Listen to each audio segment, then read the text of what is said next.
Hello everyone, I'm Alex D'Amato, and today my group will be talking about the climate change issues facing the island of Guam.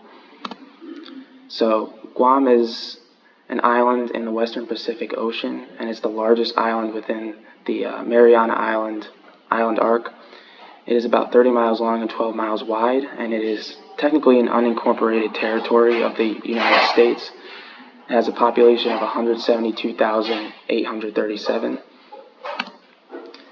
And over the last 20 years, there's been a lot of indicators of climate change happening within the island and along the coast. Among these indicators are, drought frequency, warmer surface temperatures and ocean temperatures, increased intensity of tropical storms, sea level rise, coral bleaching, and many others. So the first issue we're going to talk about is air temperature. And as you can see from this chart, the temperature has been steadily rising since 1999. In 2018, there was around 100 days with hot days, which are 90 degrees Fahrenheit and over, which is definitely a major issue because in the early 2000s this was much lower. And it is estimated by 2090 that average daily temperatures are expected to rise by 5 degrees Fahrenheit about. And also, since 2013, 4 of Guam's 5 warmest years on record have occurred in the past decade. And this can definitely increase the risk of heat stroke and other heat-related illnesses. So another issue is sea level rise. And a study estimated that at least 58% of Guam's infrastructure is at risk of flooding, and by the end of the century, we might see a rise of 3.9 feet in sea level, which is definitely a major issue for coastal communities, and it's already caused a lot of coastal erosion. Hello there. I'm Chris Ward, and for the next few slides, I'm going to be talking about sea surface temperature and coral bleaching. So, in Guam, the highest sea surface temperatures caused widespread coral bleaching in 2013, 2014, 2016, 2017. In 2013, the event went across Guam and the Marianas Archipelago and was very much correlated with sea surface temperatures, and the speed of the wind reduced for about 4 months, and this resulted in 85% of coral taxation on signs of bleaching. Coral reefs are now exposed to heat stress around 32 days per year, which is a 252% increase since 1982. And bleached coral is more susceptible to diseases and death, which kills them off. This is a little graphic about how corals become bleached. So they start out healthy, and then eventually they become stressed, bleached, and then if the water conditions are improved, they die. Continuing on with sea surface temperature, heat stress in 2017 was the most intense since satellite measures began. In fact, the past 10 years, Guam has been exposed to at least alert level 1 heat conditions, which is less than or equal to 4 degrees Celsius. This has negatively impacted biodiversity in the ocean because so many species rely on coral reefs as habits and food sources. And the effects of losing coral reefs act as a natural barrier between the land and sea. They help to break the waves and disperse the energy offshore. And without coral reefs, flooding will increase. I'm Simon Fisk, and I'll be first talking about the increasing intensity of storms. So the increasing water temperatures has caused the tropical storms hitting Guam to be stronger. This includes an increase in wind speed and rainfall. These storms are also moving slower because of changes in the atmosphere, which is leading to an increase in the amount of damage they can do. Couple this with the sea level rise, and as mentioned before, the natural barrier coral reefs disappearing, the chance for danger of flooding is increased.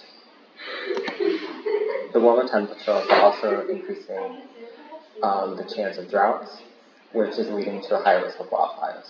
This couples with human-causing fires that burns on average 3% of land in Guam, we see problems for the ecosystems here. These burnt areas can lead to soil erosion, harming the biodiversity there and leading to invasive species having an easier time harming these areas. One example of this is the brown tree snake. This snake preys off the native plants on the island, causing for a decline in the population and leading them to be either endangered or threatened, along with other species. The U.S. military occupies almost one-third of the island, causing risks to the wildlife refuge and the reservoir on the island. An estimated 25,000 kilotons of CO2 is released from here per year, which is a driving cause for most of the problems mentioned before. The beaches have also been heavily lifted on, risking the natural ecosystem.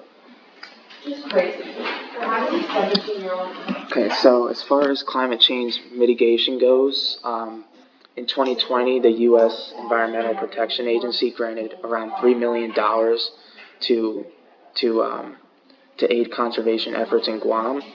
So this funding is used for a number of different things, and 5 of these things are, ensuring access to clean drinking water, improving the water quality and coral reef health, regulating the handling of hazardous waste, inspecting businesses to ensure that fuel tanks are secure and pesticides are properly registered, and also assessing infrastructure to make sure that the risk of flooding is minimized. So the EPA is responsible for regular inspections and tests to ensure that businesses are obeying environmental regulations. And there's also a number of organizations that have helped to clean up litter along the coast. One of these is the Guam International Coastal Cleanup, which has been happening annually for 24 years at this point. And it basically has 29 sites and 4,000 volunteers that are involved in the cleanup process. And another program is the Guam Coastal Management Program, which in 2015 picked up over 21,167 pounds of trash per day. 35% of that waste is plastic waste. And also, starting in 2021, there was a plastic bag ban, which has helped to minimize plastic waste. So, in conclusion, the Pacific Ocean surrounding Guam has experienced many negative impacts, such as coral bleaching, higher sea surface temperatures, and sea level rise. Not only that, I kind of talked about it, but there's a lot of other things such as fires and just like increased temperature and the wildlife. And organizations such as the Guam International Coastal Cleanup have worked to increase the quality by extraction of foods, including plastic waste. So that's one big step. Increased funding from the EPA has been used to regulate the use of pesticides and handling of hazardous waste. And current environmental conditions can be improved unless the U.S. military and private businesses are committed to using renewable energy sources and limiting carbon emissions.